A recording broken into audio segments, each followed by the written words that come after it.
Guys, we could just have, if I could have your attention for just a moment. If I could introduce Mrs. Lohman to you. Mrs. Lohman on my right is the new Deputy Principal. Mrs. Lohman comes from Westmoreton originally, and where she was in Head of House, and then to St Aidan's, where she was Dean of Students for some years. It's wonderful to have her with you. I introduced her to the staff and said she likes collecting things, and she does. She loves collecting things. Master's degrees from university. She's got 2 of them. Extraordinary. We all believe that she knew she had one in the first place, but somehow she went and did another one. Yeah, they're both in pastoral care, they're both in counselling areas, they're in really interesting areas from a school perspective. It's been absolutely fantastic to have her with us over the last weeks as we've been preparing for this day. So if I can ask you to make her feel really welcome by really personally going to the effort of saying hello to her and telling you something about yourself. I guess the request that I had when I first came here 8 years ago was that I asked hopefully someone would talk to me, and it was that sort of forlorn hope that people would be friendly. And I guess everyone was. So if you could do that same compliment to Mrs. Lohman. What about a nice warm welcome?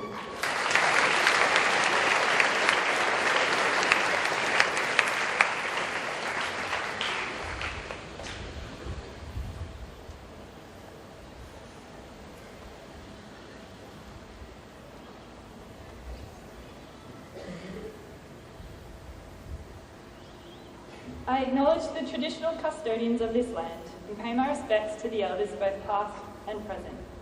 The traditional owners of the land upon which we meet are the Coomberberry from the Yugambeh Nation. Please stand for the school prayer.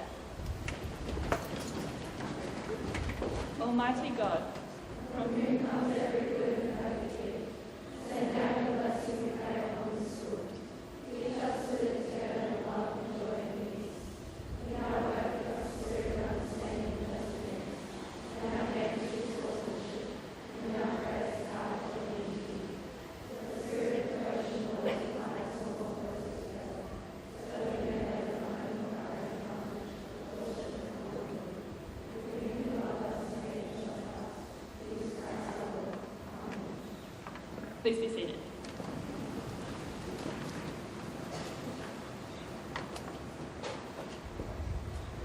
I'm going to introduce the new staff to you in a minute, but can I just acknowledge the period at the end of last year was a pretty difficult one from my perspective as far as my own health was concerned. And one of the things that was really important to me at that stage was the nature of the well wishes that came across from the student body. There were a very large number of them. Lots of you, I think, must have been heartily sick of signing cards. But nonetheless, it was something that I appreciated very much. From my perspective, I just simply need to say, all fine now and ready to enjoy this year in the normal way. But thank you very much for that. I am glad, however, I didn't drink quite as much hot chocolate as was recommended in the cards, or watch quite as much television. So with those 2 moments of disappointment to you, I certainly appreciate the cards very much. Can I introduce the new staff, and can I ask the staff to stand for not just that quick bob up and down, but stand so you can all turn around and have a good look and see the staff as I introduce them. We've introduced our new Deputy Principal, so we can go to Caitlin Boyle. Standing forward, there we are. Only one standing on that side, apart from Mr. Powell sneaking a look down here. Now, Ms Boyle has degrees from the University of Queensland and has recently been teaching at All Souls and St Gabriel's in Charters Towers. And she's here to teach English and history, so welcome.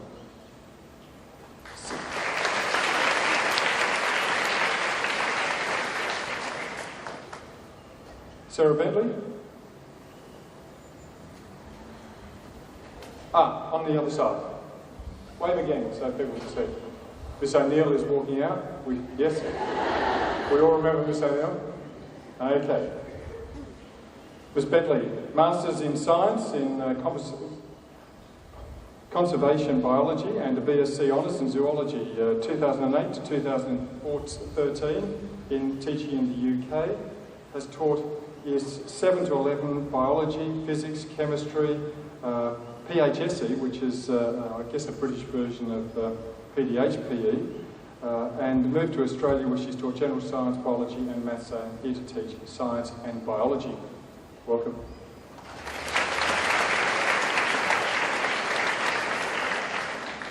Zoe Grills. On the other side, it's exercise for everyone. Bachelor of Creative Industries in Drama, Bachelor of Education, QUT, Trinity College, London, Advanced Diploma Speech and Drama, brackets Performance. Previous teaching at Loreto, Coorparoo, Cannon Hill Anglican and Villanova College, here to teach drama and English. Welcome.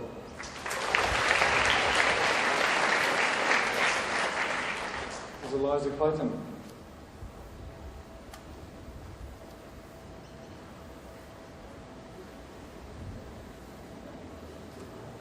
No, it's tricked me.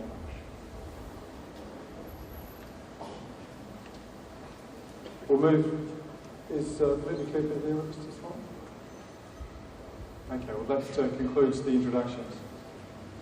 We also have, of course, a large number of girls who are new to the school. This is your first day. I guess that comes with all of the nervousness that every single one of us can remember on that very first day in a new school. I think there would not be a girl here or any of the staff who can't remember the experience of arriving in a new school at some stage in their life. But we sincerely wish that you have a wonderful day today, that you mingle, mix and enjoy the experience and really grow to understand something of the fantastic atmosphere that exists within this school. That said, it's a new day for us all and it's a new school year. And as we prepare for this new school year, I want to make a couple of observations on behalf of us all. It is not uncommon to come back over the new year with an enthusiasm to fix some of that was perhaps typical of the previous year. I think that was certainly my experience and memory of school. It was a memory that I wanted the new year to go well. I think there would be very few who sit there and dream of a bad experience at school. That said, making it happen, you can get all sorts of advice. Christmas is full of very kind relatives and visitors to the home who are sometimes full of advice for young people. Some of that advice can be awkward and difficult and a little bit unhelpful. Sometimes they will tell you all you need to do is to drop everything in life, focus absolutely, and with enough focus you can do it. That seems always to be code for just give up in entirety the fun bits of life and you too can have success. I suspect every successful person knows the untruth of that. They know that if you give up the fun bits of life or change your personality too profoundly, you are not going to discover the best from a school experience. So, with all of the advice rattling around inside your head, I'm going to pop out of the way in a moment and show you a clip from a TED Talk of some years ago, but it's not too long ago, and it's quite interesting. It's a character who really addresses this issue of how you learn something. And the title of the talk that enticed me to look at it was How to Learn Anything. And bearing in mind there are one or two things I don't know, I thought that sounded pretty interesting and an option to have a look at. How to learn everything or anything. We all dream of an easy time at school. I'm not so old that I don't remember that sense of wanting to be better at some subjects. I'm not too old that I can't remember the irritation of one or two of my classmates who seemed to do way too much of the fun bit and never concentrate anything and yet still managed to get extraordinary good results. Those people can be irritating. But I also remember that we can balance out our school experience very nicely with our personality. We don't have to change too profoundly. We can find it as an asset, and it's amazing what we can do. Enough of me, let's take a look at Josh Kaufman, who's talking at this TED conference And he talks, and I won't need to explain too much of it, he does it very nicely, a little bit slowly, but nonetheless, it's pretty entertaining overall, and it ends on a real high. So the end of it is a lot of fun. You'll see why.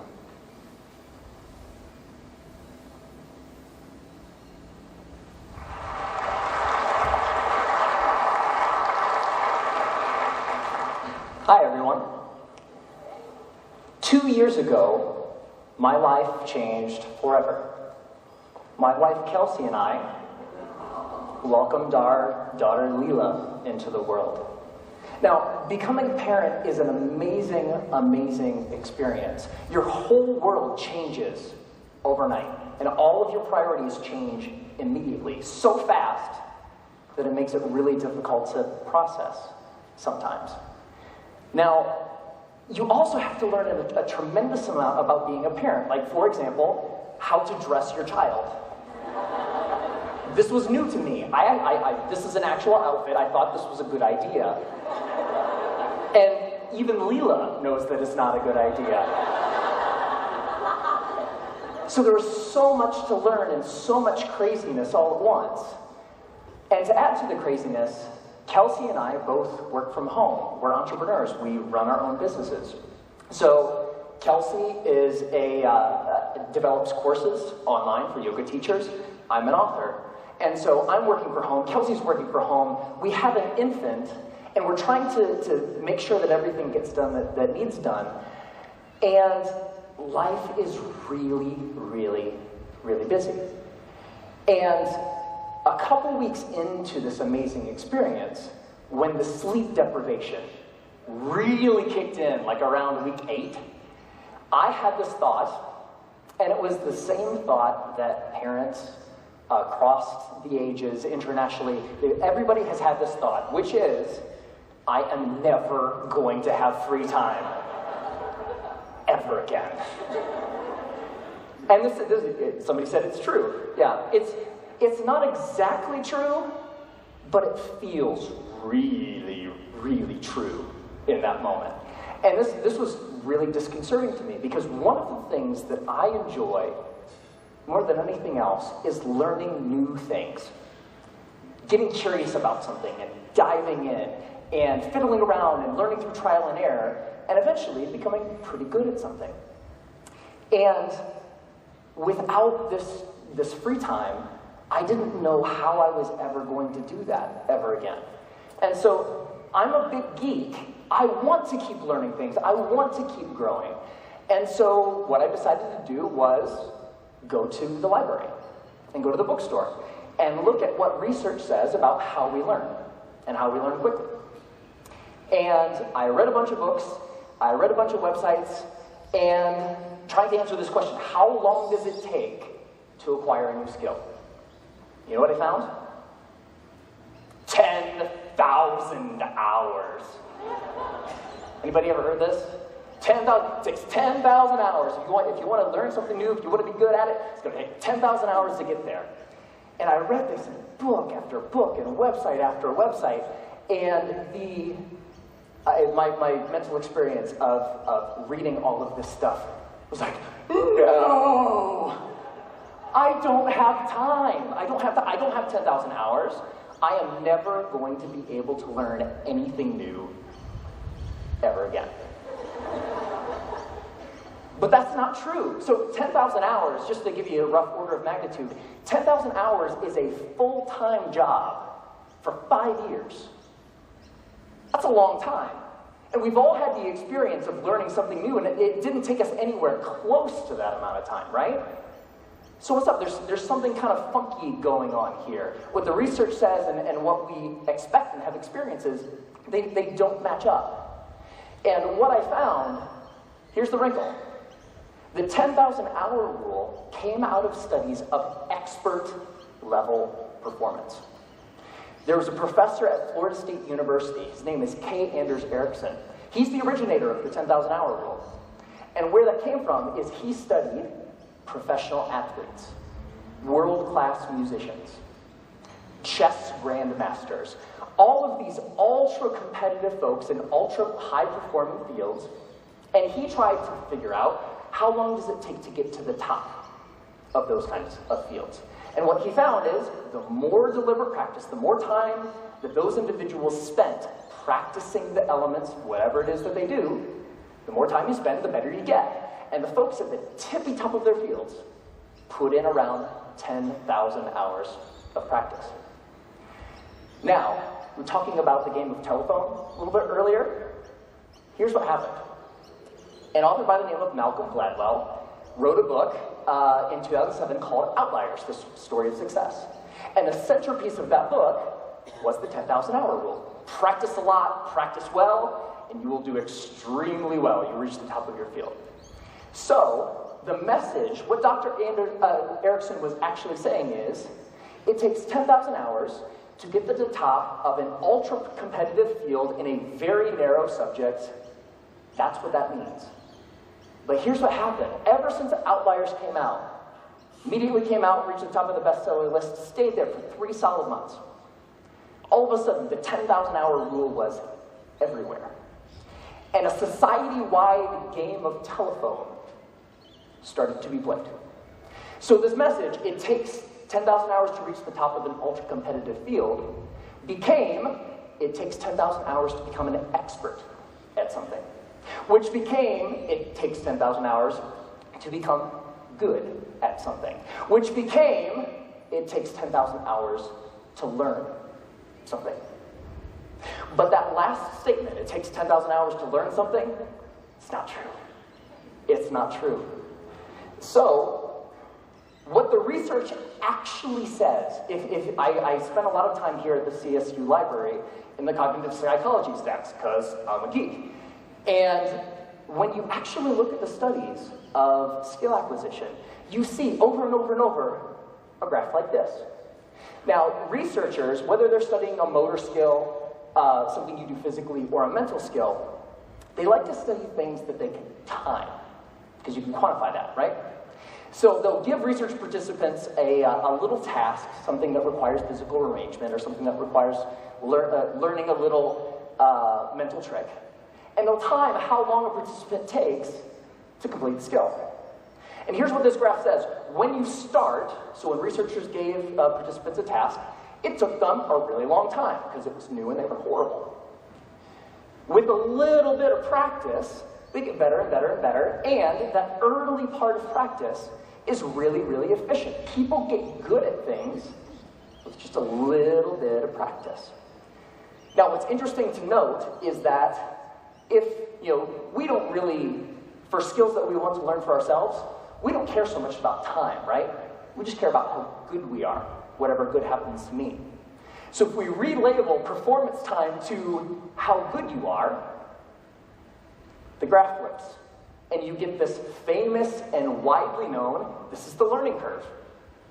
And the story of the learning curve is when you start, you're grossly incompetent and you know it, right? With a little bit of practice, you get really good really quick. So that early level of improvement is really fast. And then at a certain point, you reach a plateau, and the subsequent gains become much harder to get. They take more time to get. Now, my question is, I want that, right? How long does it take from starting something and being grossly incompetent and knowing it to being reasonably good in, hopefully, as short a period of time as possible? So, how long does that take? Here's what my research says. 20 hours. That's it. You can go from knowing nothing about any skill that you can think of. Want to learn a language? Want to learn how to draw? Want to learn how to juggle flaming chainsaws? If you put 20 hours of focused, deliberate practice into that thing, you will be astounded at how good you are. 20 hours is doable. That's about 45 minutes a day for about a month. Even skipping a couple days here and there. 20 hours isn't that hard to accumulate. Now, there's a method to doing this. Because it's not like you can just start fiddling around for about 20 hours and expect these massive improvements. There's a way to practice intelligently. There's a way to practice efficiently that will make sure that you invest those 20 hours in the most effective way that you possibly can. And here's the method. It applies to anything.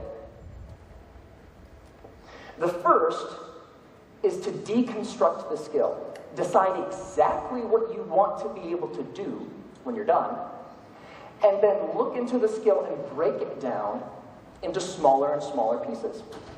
Most of the things that we think of as skills are actually big bundles of skills that require all sorts of different things. The more you can break apart the skill, the more you're able to decide what are the parts of this skill that will actually help me get to what I want, and then you can practice those first. And if you practice the most important things first, you'll be able to improve your performance in the least amount of time possible. The second is learn enough to self-correct.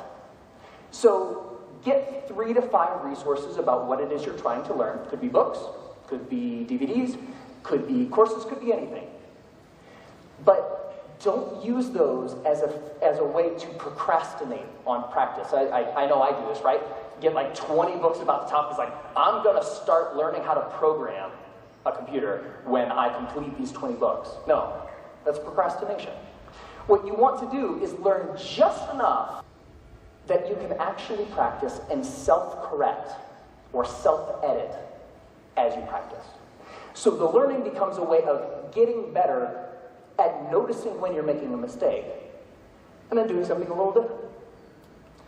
The third is to remove barriers to practice. Distractions, television, internet, all of these things that get in the way of you actually sitting down and doing the work. And the more you're able to use just a little bit of willpower to remove the distractions that are keeping you from practicing, the more likely you are to actually sit down and practice, right? And the fourth is to practice for at least 20 hours. Now, most skills have what I call a frustration barrier. You know, the grossly incompetent knowing it part, that's really, really frustrating. We don't like to feel stupid.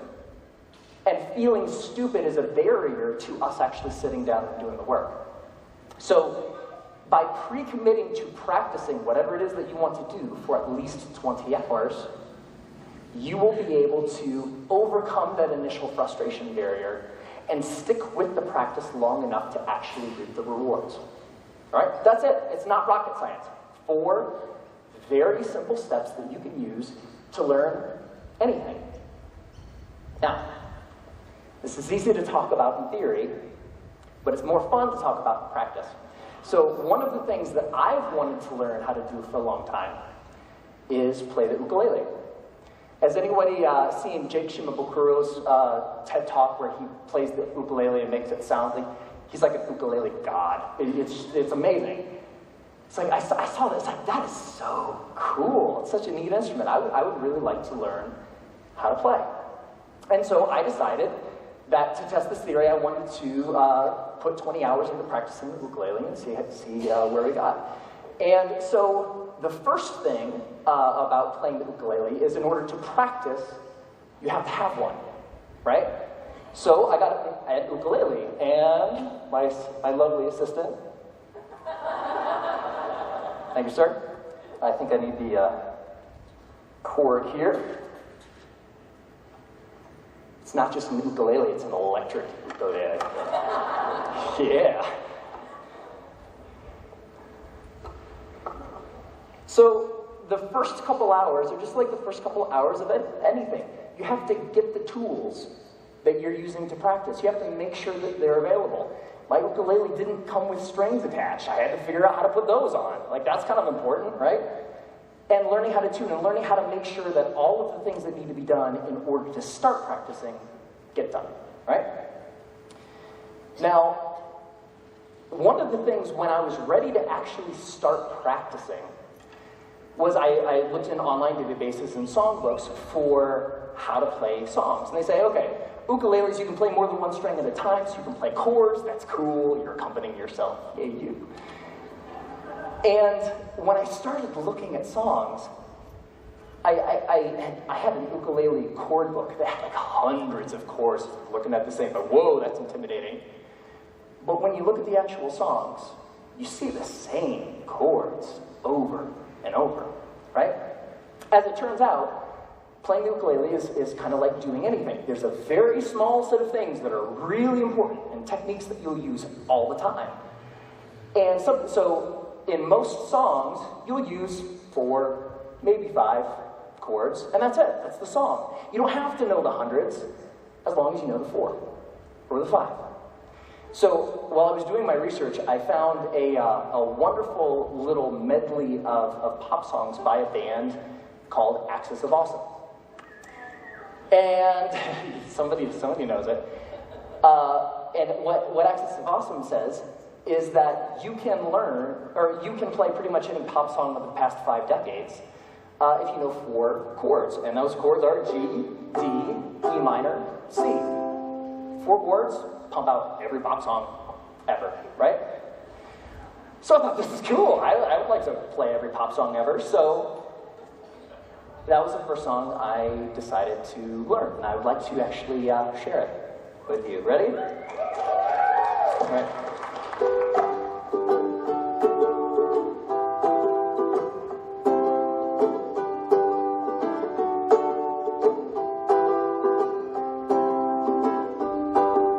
Small town girl, living in a lonely world. She took a midnight train going anywhere. I heard that you settled down, that you found a girl, that you're married now.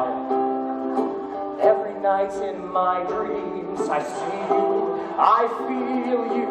That is how I know we'll go on. I won't hesitate no more, it cannot wait, I'm yours. 'Cause you were amazing, we did amazing things. If I could, then I would go wherever you will. And can you feel the love tonight? Live with or without you. When I find myself in times of trouble, Mother Mary comes to me. Sometimes I feel like I don't have a partner. No woman, no cry, I'm on the shoulder is a dream. I come from London under.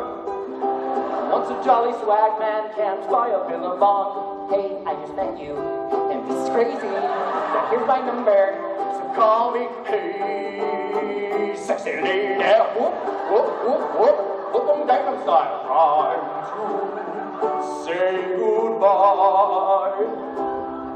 Closing time.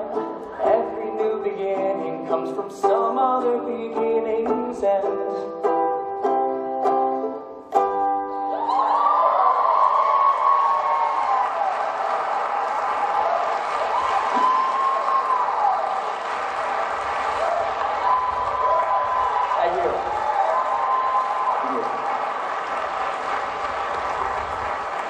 I love that song. And I have a secret to share with you. So by playing that song for you, I just hit my 20th hour of practicing the ukulele.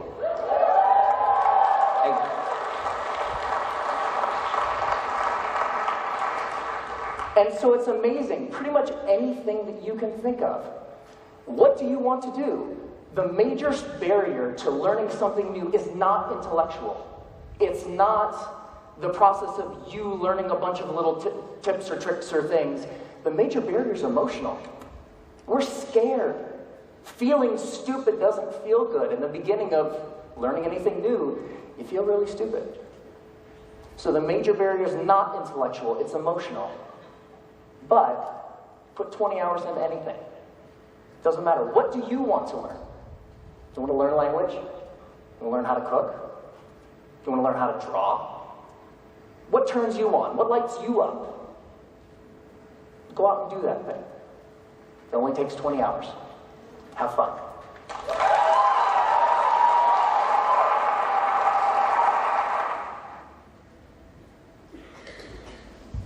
I think Josh Kaufman is absolutely right on the notion that it's emotion that gets in the way of us learning. I think that in class, as you take up the beginning of the year, the challenge, sit in the class and honestly The capacity to say, I don't understand, the capacity to say, could you explain that a different way? I don't understand what you did just there.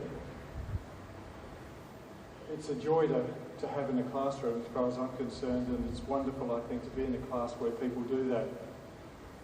I remember enough about my own school days to remember that we had one person that I shared school with, a fellow called Mark Greathead, who's now an equine surgeon in Sydney. And as irritating as he could be, he had the wonderful skill of asking the question I wanted to ask but didn't have the courage. And it took me years to learn that courage. I guess I'm encouraging you to not take years to learn it, but to have the courage to stand up and say, I want to learn something, and at times you won't understand it, so ask. And ask using pointing, I don't understand that bit, or say, could you give me the explanation, saying it another way? Because often that's all you need. You just need to hear it again in another way. You don't want to hear the same thing again because that's the bit you didn't understand. If you can get it another way, it might just work. Everyone here wants you to have a successful and enjoyable time. We want you to do it using your personality. We want you to use it having all of the skills that you can bring to it without hiding it because you're emotionally frightened. We want to do everything we can to make that work for you. And I guess our plea is, help us in that process by bringing an openness to the exercise that isn't too scared and too frightened. I think 20 hours isn't too much for anything. And I think anyone who knows anything about learning is you go in with goodwill, you try and sort things out, you call for help, and it's stunning what you can achieve. At the end of the assembly, we will ring the bell, and for those of you who've been here, we've in the last few years started ringing the bell. This is the old senior school bell that used to hang outside the Langford Theatre. This bell we had mounted on some sort of star a few years ago, and ring it at the start of the year to indicate the beginning of the learning process. But first off, can I introduce the senior prefects who are going to run us through some introductions to their roles, etc. And a bit of fun, I think, is about to be had too. Girls, are you ready? I think Shyness has got. Oh.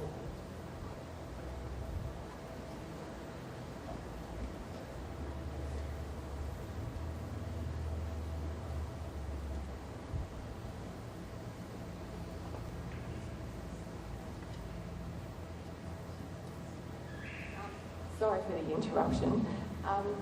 So as most of you were aware that at the end of last year at Speech Day, we made the announcement of the leaders for the following year. However, as many of you aware, we had a very interesting occasion as the in absentia in Ecuador statement became something that was just repeated over and over again. So we thought we would take this opportunity, as 5 of the 7 girls were in Ecuador. I do believe there were lots of screams and excitement in Ecuador when the envelope was announced at the same time here, but we thought we would do it publicly and give them the flowers. So as I call you up, girls, come and get your flowers. So Banksia House Captain for 2014 is Georgia McGregor Batty.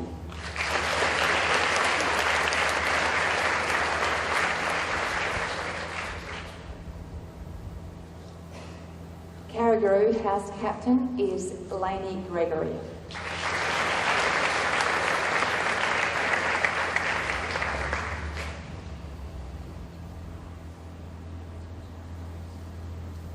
Melaleuca House Captain Daisy Lee.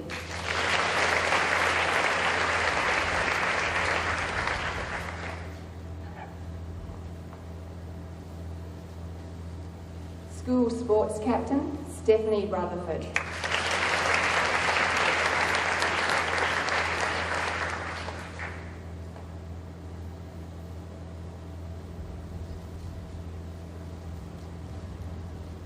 Head boarder, Ruby Wharton.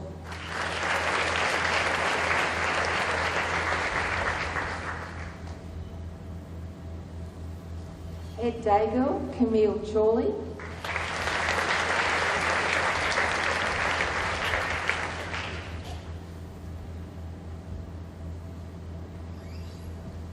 And school captain, Megan Sanderman.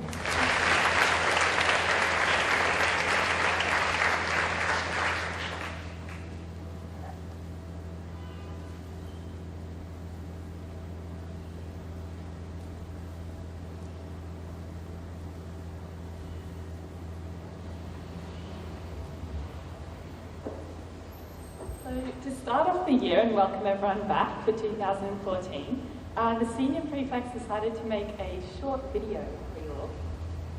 Yeah, so we got together yesterday and... Welcome to St Helena. Enjoy.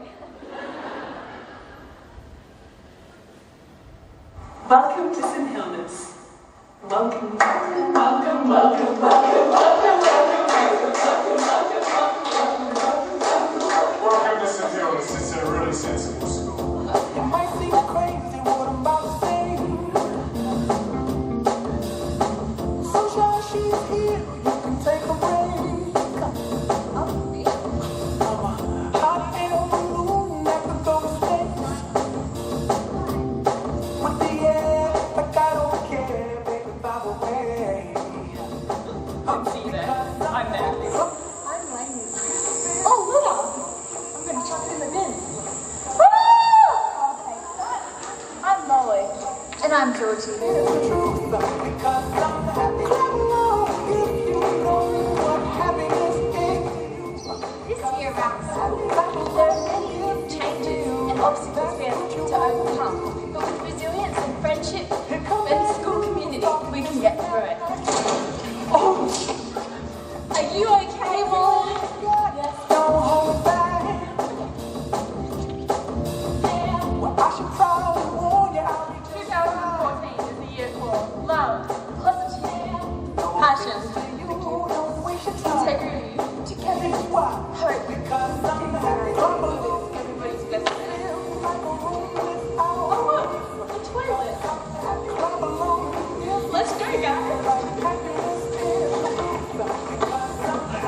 If you ever need any guidance or support throughout the year, you know who to call on. With all the construction going on at Reef, we plan on making the science building our new central hub for the student body. Yeah, I said, 'cause I'm happy. Clap along if you feel like a room without a roof. 'Cause I'm happy. Clap along if you feel like happy.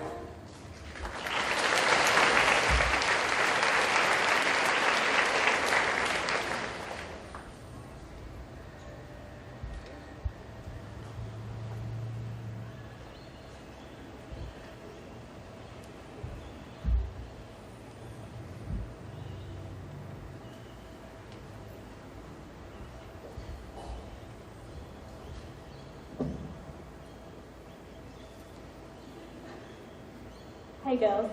So last week from Monday to Thursday, the QG swimmers had a swim camp which went really well, and it would be great to see a lot more faces at the training sessions. Last Wednesday, the softballers had a clinic day, which I'm told was a great team bonding day, and good luck to all of you for your first game next week. Also, this week and next week, this week and next week, trials for autumn fixtures are being held, and the trial schedule has been emailed to all of you. See you there. On another note, as a way to increase our abilities in each of the sports this year, the school has introduced a running club, which is held Tuesday morning and Wednesday afternoon. One of these two sessions are compulsory to everyone in an open team, but the group is also available to anyone who wants to have a great time getting fit, so I'll see you there as well. Finally, another program which has been introduced into the school is cardio tennis, and here's a short video explaining what it is.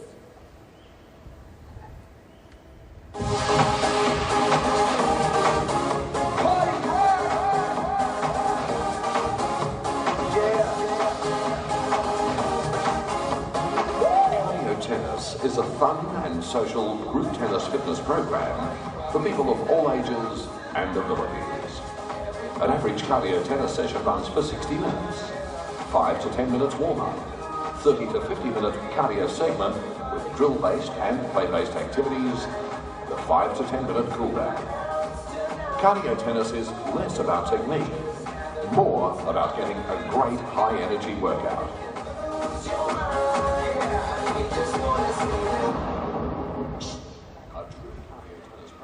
It seems like a really fun way to get active, so get involved and have fun. Finally, remember to follow the School Sport Instagram, which is STH_sport. Thank you.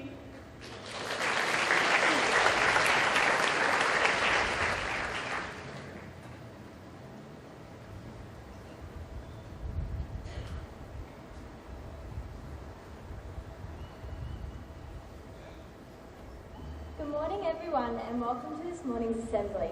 In case you didn't already know, we are the 2014 House Sports Captains for Mel Luca, Banksia and Carrigaroo. This year there are several house events that will take place, each of which you will all have an opportunity to compete for and represent your house. First up, we have the Swimming Carnival, which is held on the 14th of February. It's a great opportunity to get involved and demonstrate house spirit. Especially for new students this year, it's the perfect opportunity to get to know all the girls in your year levels and your house. The difference between a house winning and coming second and third can come down to a few single points, so it is important that everyone participates and still has fun on what is one of the most enjoyable days of the school year. Swimming nominations will be finalised in the following few days, so keep an eye out for any updates, and may the best house win. Thanks, girls.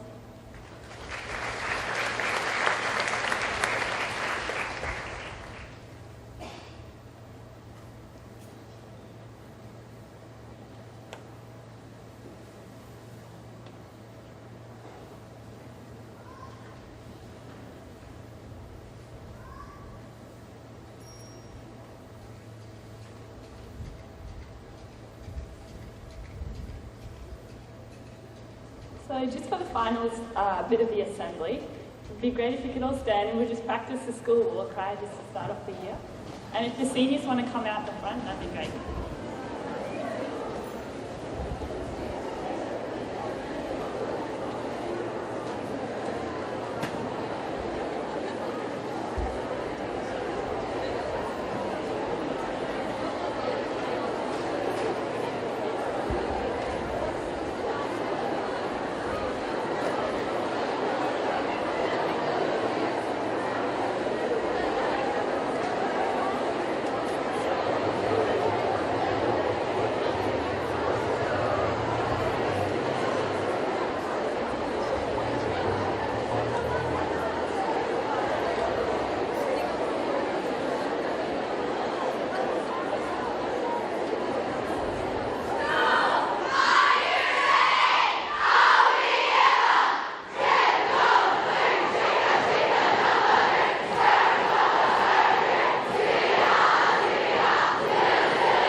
Can we please stand for the school song?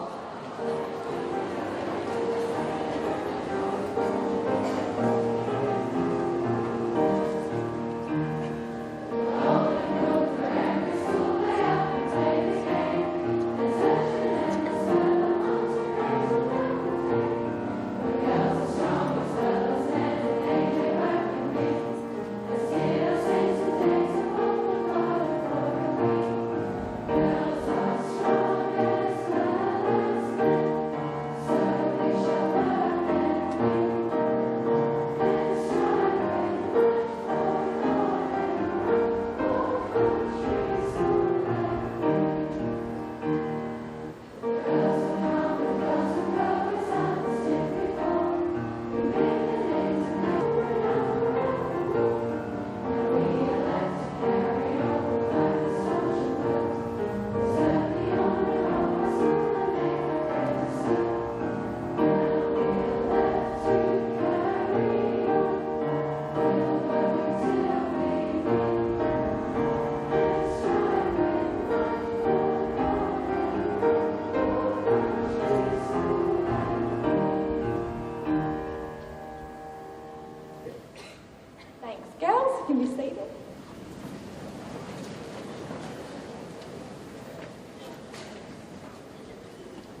thank you to all our presenters this morning. And girls, I hope you're feeling really ready to take on all of those challenges that the seniors have presented you. And lots to think about with your learning. You're now going to go to your CLD classes, and I will dismiss you in small groups so that you can access the doors quickly and quietly. Year 12s, I believe you will be staying here for a rehearsal. So we will start with the middle school. So if I could ask the middle school to stand, please. Ah, sorry. You haven't run the all-important towel.